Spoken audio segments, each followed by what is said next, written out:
श्रीराम समर्थ. श्री ब्रह्मचैतन्य गोंदवलेकर महाराज प्रवचन सेवा 28 फेब्रुवारी. सद्गुरू श्री ब्रह्मचैतन्य गोंदवलेकर महाराज म्हणतात की भगवंताजवळ नामाचे प्रेमच मागा. भगवंतापाशी मागणे करताना काय मागाल? तुम्ही त्याच्याजवळ नामाचे प्रेमच मागा, दुसरे काही मागू नका. देवाजवळ मागताना चूक होऊ नये.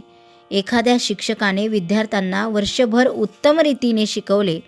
परीक्षेच्या वेळी परीक्षक कोणते प्रश्न विचारण्याचा संभव आहे हे सांगून त्यांची उत्तरेही सांगून ठेवली. पण परीक्षा घ्यायला आला असता प्रश्नांची उत्तरे विद्यार्थ्यांनीच द्यायची असतात. तिथे शिक्षक हजर असला आणि विद्यार्थी उत्तर चुकीचे देतो आहे हे जरी त्याला दिसले तरी तिथे त्याला काही बोलता येत नाही. तशी आमची स्थिती आहे. म्हणून मागण्याचे काम तुम्हाला करायचे आहे, तेव्हा त्यावेळी चुकीने काही भलतेच मागू नका. एवढ्याच करिता हा इशारा आहे की तुम्ही नामाचे प्रेम मागा. कोणतीही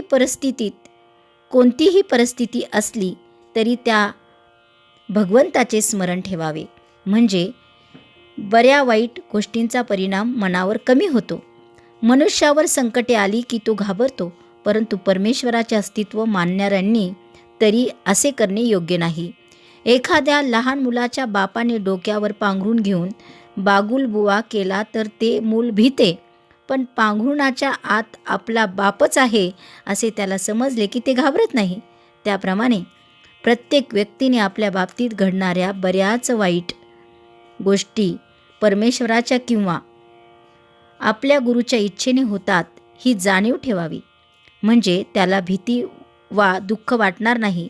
तसेच चांगल्या गोष्टी घडल्या तरी त्याबाबत आनंद तिरकेही होणार नाही. याकरिता सदा सर्व काळ भगवंताचे चिंतन करावे.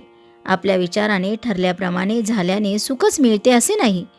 काही वेळेस आपल्या विचाराच्या उलटही होऊन मागाहून तसे झाल्यानेच बरे वाटते. म्हणजे कोणतीही गोष्टीचे सुखदुःख तात्काळ कळत नाही हेच खरे. म्हणून जरा वेळ थांबून सुख किंवा दुःख मानूया. कर्ज फिटताना जसा आपल्याला आनंद होतो तसा देहभोग भोगताना आपल्याला आनंद झाला पाहिजे. प्रारब्ध टाळणे म्हणजे लोकांचे कर्ज बुडविणेच होय. आपला म्हणजे मीपणाचा नाश आणि प्रारब्धाचा नाश बरोबर होतो. भगवंता, प्रारब्धाने आलेल्या दुःखांचा दोष तुझ्याकडे नाही. जर त्या दुःखामुळेच माझे तुझ्याबद्दलचे अनुसंधान टिकत असेल तर मला जन्मभर दुःखामध्येच ठेव, असे कुंतीने भगवंताजवळ मागितले. यातले मर्म ओळखून वागावे आणि काहीही करून अनुसंधानात राहण्याचा प्रयत्न करावा. आजचे बोधवचन. भगवंताला अशी प्रार्थना करावी की देवा, प्रारब्धाने आलेले भोग येऊ देत, पण तुझे अनुसंधान मात्र चुकू देऊ नकोस. जानकी जीवन स्मरण. जय जय राम.